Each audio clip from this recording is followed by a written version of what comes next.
안녕하세요. 여러분의 출근길 파트너 라디오 동서남북 김서영입니다.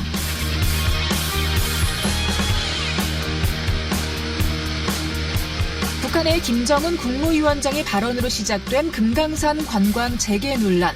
어떻게 될까요? 최무순 지사는 연내 금강산 방문을 위한 방북 신청을 하겠다고 나섰습니다. 직접 북한을 찾아가 금강산 관광 재개 협상을 하겠다는 거죠. 일단 최문순 도지사는 김정은 위원장의 발언이 보도된 지난 23일 김현철 통일부 장관과 직접 통화하며 정부의 지원을 촉구했습니다. 개인 관광은 안보리 제재 대상이 아니기 때문에 우리 국민의 관광은 결국 통일부 차원에서 허락할지의 문제라고 밝힌 강경화 외교부 장관의 발언도 최 지사의 이런 행보에 힘을 실어줬죠. 강원도에서는 최 지사의 방북 신청을 위한 실무적인 검토에 착수했는데요. 현실적으로 방북 신청이 허가될 가능성은 높지 않지만 이런 적극적인 행보는 결국 금강산 관광 재개 논의를 본격화할 겁니다.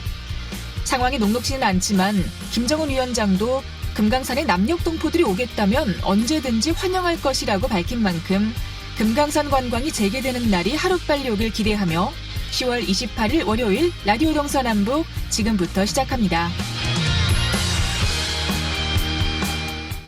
네, 라디오 동서남북 오늘도 아침 신문으로 시작합니다. 강원일보 이하늘 기자와 연결돼 있습니다. 안녕하십니까? 네, 안녕하세요. 자, 오늘 첫 번째 소식 들어보겠습니다.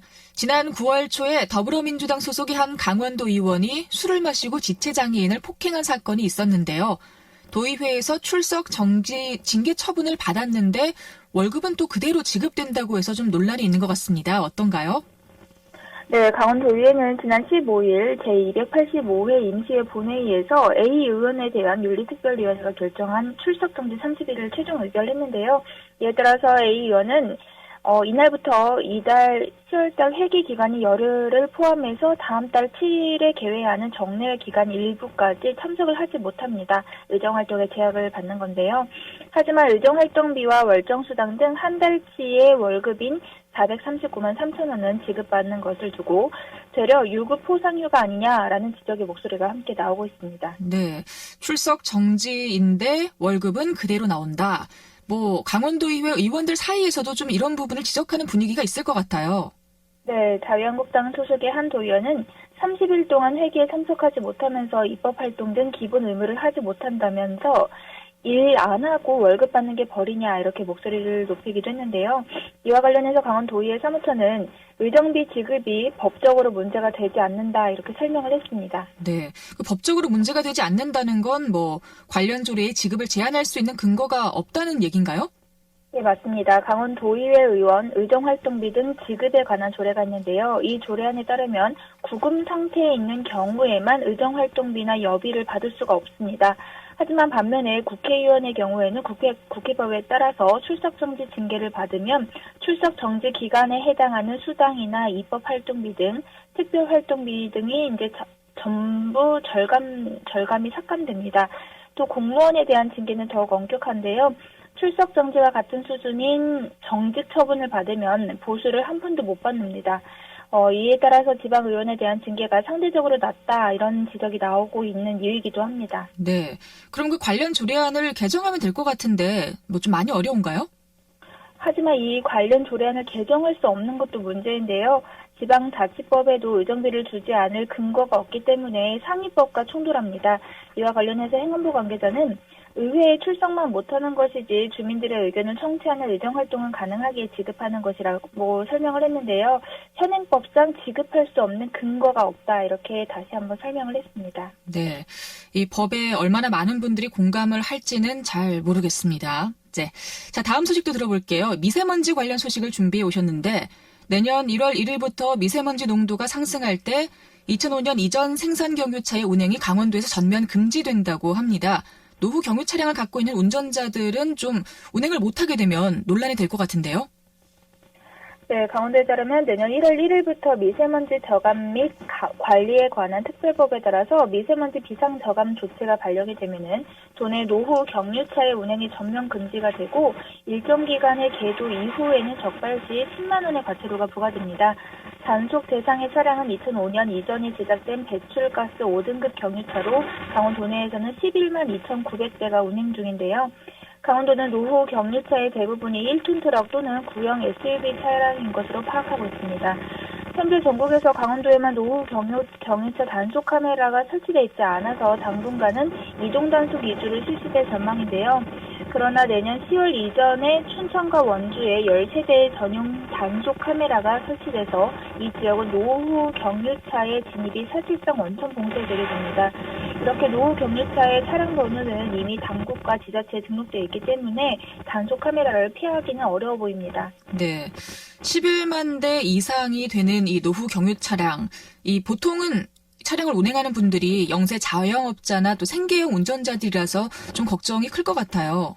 네, 맞습니다. 문제는 당장 먹고 살기 힘든 생계형 운전자들이 노후 경유차를 폐차하고 새 차를 구입하기가 쉽지 않다는 데 있습니다.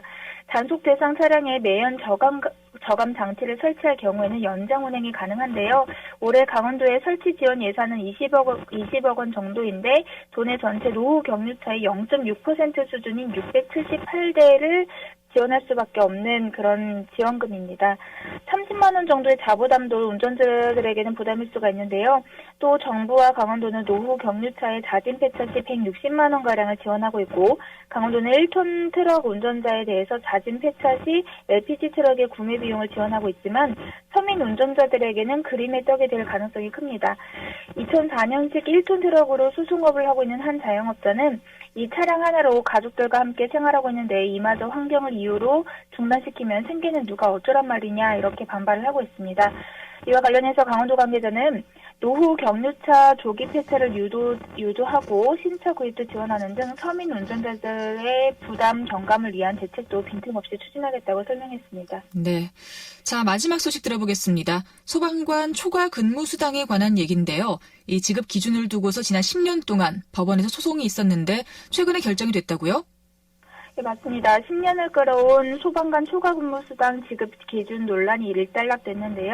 대법원 3부는 전현직 소방 공무원 23명이 강원도와 서울시, 경기도 등을 상대로 낸 초과 근무 수당 지급 청구 상고심에서 예산의 범위와 상관없이 실제로 근무한 시간에 해당하는 수당을 지급할 의무가 있다. 이렇게 한 원심을 최근 확정을 했습니다.